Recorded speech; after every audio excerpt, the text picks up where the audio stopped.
நீங்கள் பார்த்துக் கொண்டிருப்பது உங்கள் விஜய்.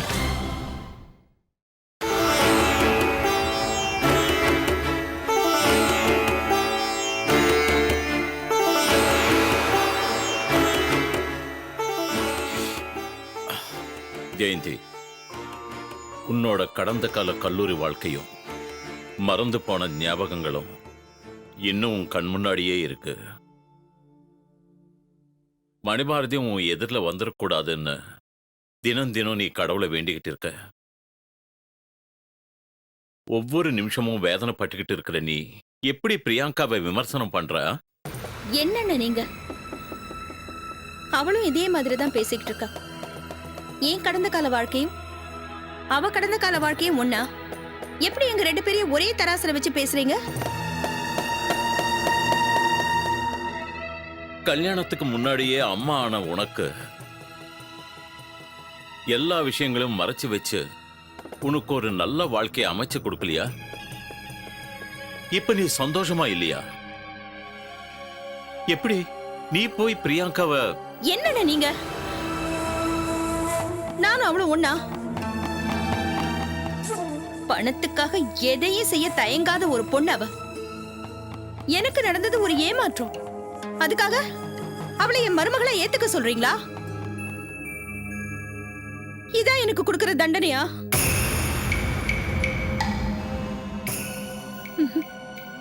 என்னால முடியாதுன்னு. அவ வயித்துல வளர்ற குழந்தைக்கு என் பையன் அப்பாவா இருக்க முடியாது. தன் பையன் மேல உயிரே வச்சிருக்கிற எந்த அம்மாவும் இதுக்கு ஒத்துக்க மாட்டாங்க. என்னால முடியாதுன்னு. முடியாது.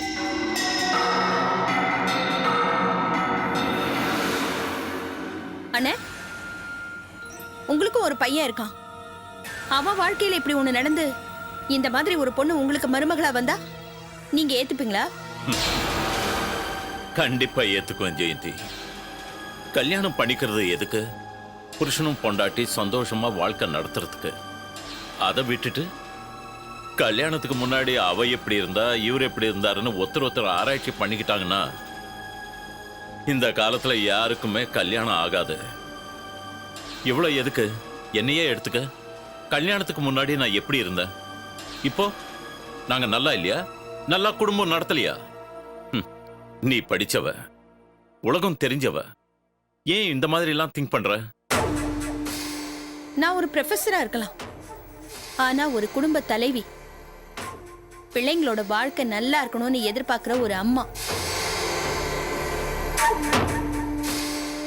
அண்ணே, அவ எதுக்காக அருணை கல்யாணம் பண்ணி எங்க வீட்டுக்குள்ள வந்தா? எதுக்காக ஒவ்வொரு நிமிஷமும் அந்த கிரிமினல் மணிபாரதியோட பேரை சொல்லி என்ன டார்ச்சர் பண்ணா? எங்க குடும்ப நிம்மதியை கெடுத்தா. இதெல்லாம் மறந்துட்டு அவளோட சமாதானமா போக என்னால முடியாது. அவளை மன்னிக்கவும் முடியாது. இத பாருங்கண்ணே, அருணோட வாழ்க்கைய சாக்ரிஃபைஸ் பண்ண என்னால முடியாது.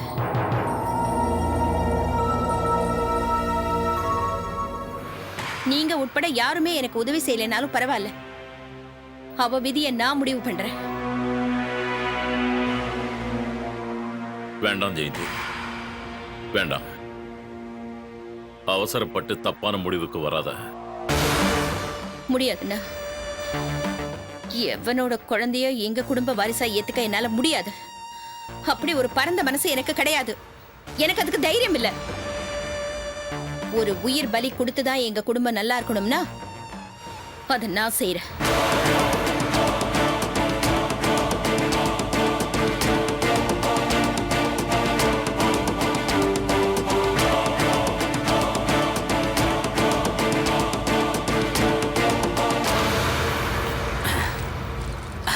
வணக்கம் சாமி.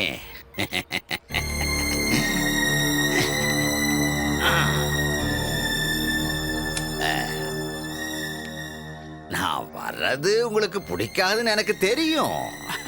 என்ன பண்றது, வர வேண்டிய கட்டாயம். கட்டாயம் உனக்கு இல்லடா, என்னோட தலைவிதி. விதிதான். இந்த மெய்யப்பன் வந்தாலே கண்டிப்பா ஒரு முக்கியமான விஷயம் இருக்கும். என்ன விஷயம்? இப்ப எதுக்காக வந்திருக்க? அப்பன் உன்னோட வயசையும் பிறந்த வருஷத்தை பத்தி எல்லாம் விசாரிக்க ஆரம்பிச்சிட்டாரு.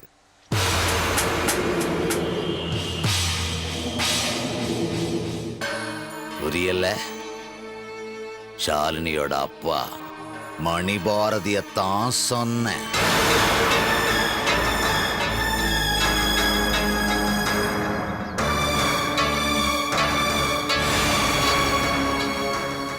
அந்த ஆளுக்கு சந்தேகம் அதிகமாயிடுச்சுன்னு நான் நினைக்கிறேன். அதனால எப்ப வேணும்னாலும் அந்த ஆளு உங்க பொண்ணு ஜெயந்தி வீட்டுக்கு போகலாம்.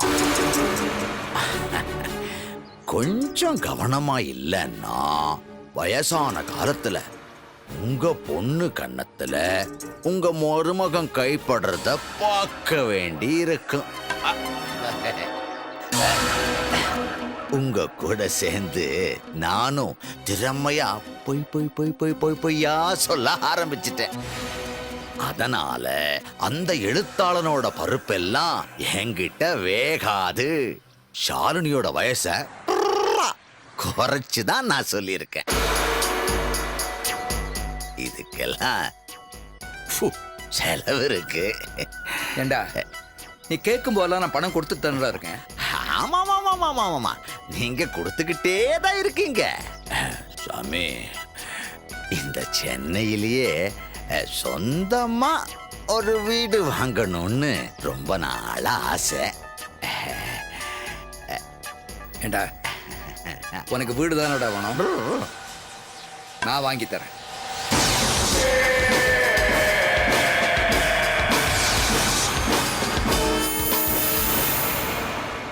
ஆனா அதுக்கு முன்னாடி நீ எனக்கு ஒரு உதவி பண்ணணும். என்ன செய்யணும் சாமி? உன் பொண்டாட்டி கண்ணாத்தா இன்னும் மணிபாரதி வீட்டுக்கு தானே வேலைக்கு போயிட்டு இருக்கா? ஆமா.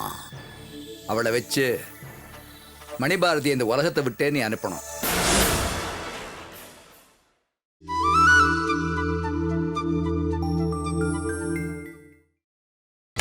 நீங்கள் பார்த்துக் கொண்டிருப்பது உங்கள் விஜய். உன் பொண்டாட்டி கண்ணாத்தா இன்னும் மணிபாரதி வீட்டுக்கு தானே வேலைக்கு போயிட்டு இருக்கா? ஆமா. அவளை வச்சு மணிபாரதி இந்த உலகத்தை விட்டே நீ அனுப்பணும்.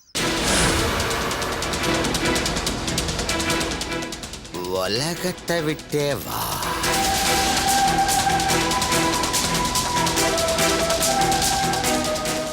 மொத்தமாவா? ஆமா.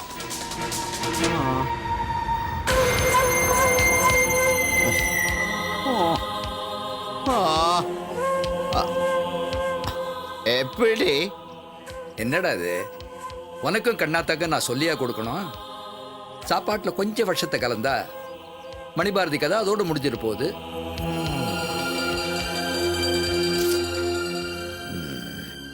நல்லா இருக்கு சாமி, உங்க ஐடியா நல்லா இருக்கு. அதுக்கப்புறம் நானும் கண்ணாத்தாவும் ஜெயிலுக்கு போயிருவோம். இதுதான் நீங்க வாங்கி கொடுக்கறேன்னு சொன்ன சொந்த வீடா?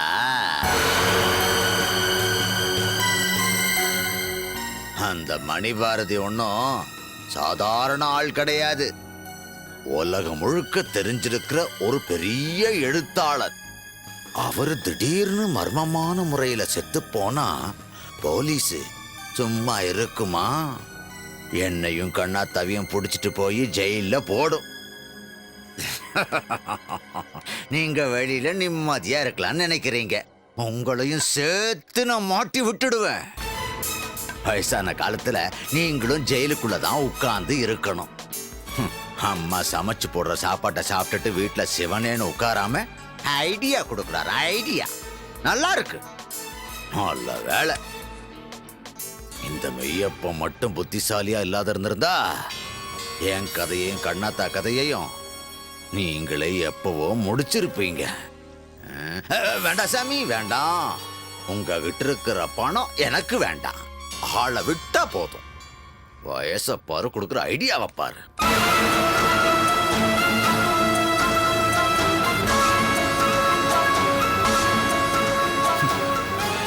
போயிடணும்.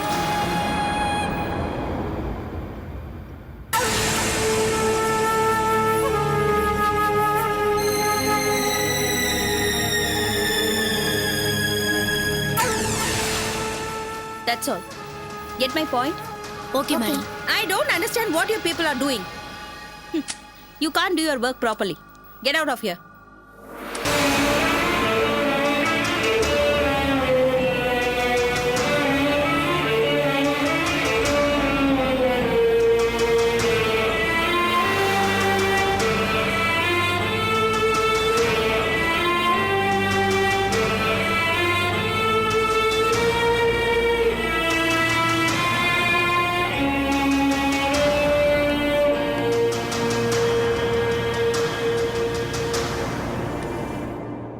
என்ன மேடம் காலையிலேருந்து எந்த கிளாஸையும் அட்டன் பண்ணாம எங்கேயே இருக்கிறீங்க?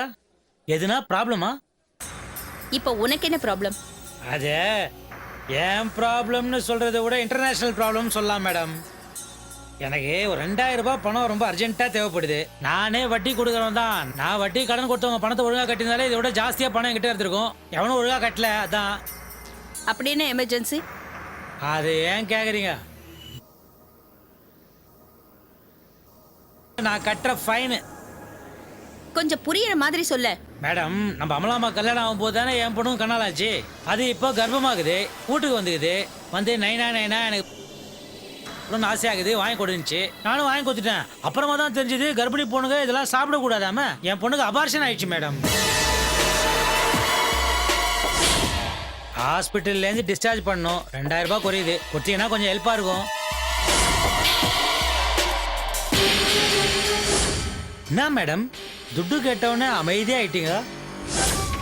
இல்ல, நானும் கேள்விப்பட்டிருக்கேன் பிரெக்னெண்டா இருக்கிறவங்க சாப்பிடக்கூடாதுன்னு. ஆனா நிஜமாவே இப்படியெல்லாம் நடக்குமா? நன்றிச்சே. என் பொண்ணு பாவம் மிக்சியில போட்டு அடிச்சு ரெண்டுத்தையும் ஜூஸா குடிச்சிச்சு. இப்ப அபார்ஷன் ஆயிடுச்சே. நிச்சயமா அபார்ஷன் ஆயிடும் மேடம்.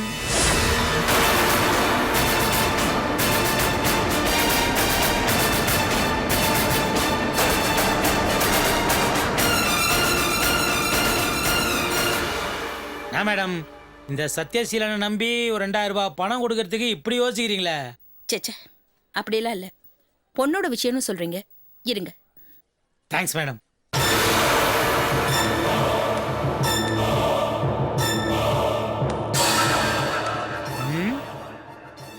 அபார்ஷன்ற வார்த்தையை கேட்டோடனே இந்த அம்மா மூஞ்சி ஏன் இவ்வளோ டென்ஷன் ஆகுது? ஒருவேளை சேச்சி இருக்காது. இந்த அம்மா ஃபேஸ் சாஃப்ட் ஆகுதே இல்லையா? சீரியல்ல வர வில்லி மாதிரி திடீர்னு மாறிச்ச ஃபேஸு.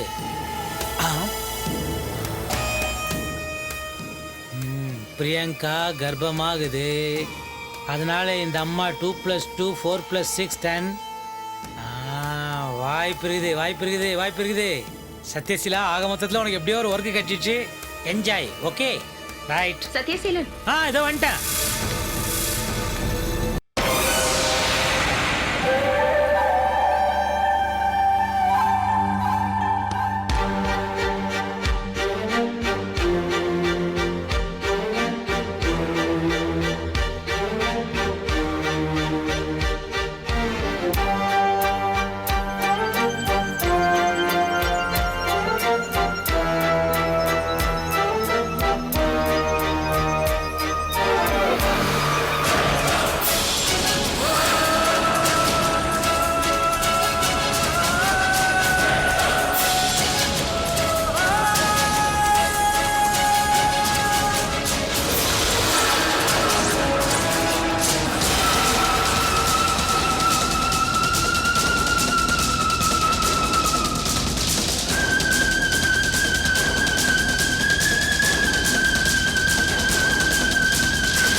நீங்கள் பார்த்துக் கொண்டிருப்பது உங்கள் விஜய். என்னங்க அங்கிள்? தேங்க்ஸ் அமலாமா.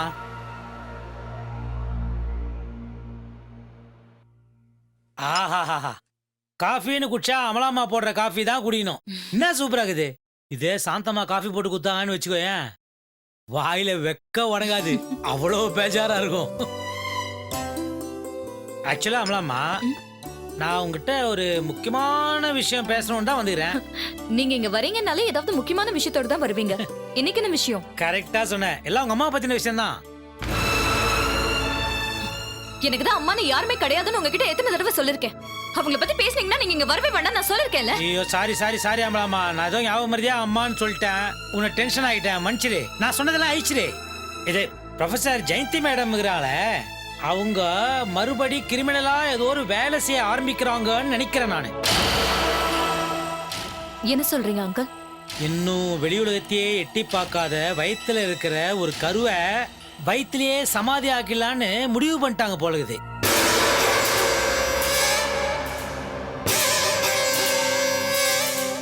இந்த டவுட்டுக்குள்ளேயே எனக்கு இன்னொரு டவுட் என்னன்னா, இப்போ நீயும் கர்ப்பமாகுற, உன் தம்பி அருணுடைய பொண்டாட்டி அதுவும் கர்ப்பமாகுது. உங்க 2 பேர் கர்ப்பத்துல எந்த கர்ப்பத்தை கலைக்கிறதுக்கு அந்த அம்மா கிரிமினல் பிரெயினை யூஸ் பண்ணதுன்றது தான். நீங்க என்ன சொல்றீங்கன்னு எனக்கு புரியல அங்கிள். கொஞ்சம் விளக்கமா சொல்லுங்களேன். ஓ, யூ வாண்ட் ஃபிளாஷ்பேக்? அமலா அம்மாக்கு ஃபிளாஷ்பேக் வேணுமா? போடுங்கப்பா.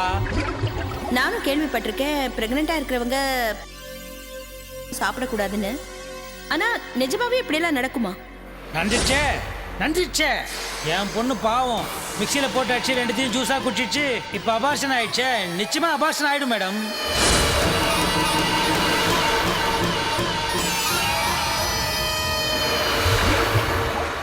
இப்போ டீட்டெயில்டா புரிஞ்சிருக்குமே. நான் உங்க அம்மா சாரி ப்ரொஃபசர் ஜெயந்தி மேடம் நம்ம கிட்ட ரொம்ப கரிசனமா பேசுறாங்களேன்னு என் பொண்ணு இந்த கரு கலைஞ்சு போச்சு இல்ல, அந்த விஷயத்தை யதார்த்தமா சொல்ல போக அதையே இவங்க பதார்த்தமா யாருக்கோ கொடுக்க போறாங்கன்ற விஷயம் அப்புறம் தான் ஸ்ட்ரைக் ஆச்சு. டக்குன்னு அதுக்கு ஏற்ற மாதிரி வந்து பார்த்தா ஃப்ரூட் ஷாப் வாசல்ல உங்க அம்மா கார் நிக்குது. ஏமா, சில பேருக்கு முட்டை கரு பிடிக்காம போவோம், இல்ல சினிமாவோட கதை கரு பிடிக்காம போவோம், யாருக்காவது வயிற்றுல வளர்ற கருவை பிடிக்காம போமா. சீட்டை கழிச்சு போடுற மாதிரி உங்க அம்மா இப்ப பாரு கருவை கழிச்சு போடுறாங்களே, இதே வாடிக்கையா போச்சே. அப்பதான் டக்குன்னு ஒரு மேட்ரு எனக்கு ஞாபகத்துக்கு வந்துச்சு. உனக்கு கூட அதிரசத்துல விஷத்தை வச்சு கருவை கழிச்சாங்கல்ல, அந்த மாதிரி மறுபடியும் ஏதாவது பண்ணிட போறாங்களேன்ற டென்ஷன்ல தான் உன்னை வான் பண்ணிட்டு போலான்னு ஓடி வந்தேன் நானு. இல்ல அங்கிள், இந்த தடவை அவங்க எனக்கு குறி வைக்கல. அவங்க குறி வச்சது பிரியாக்கு.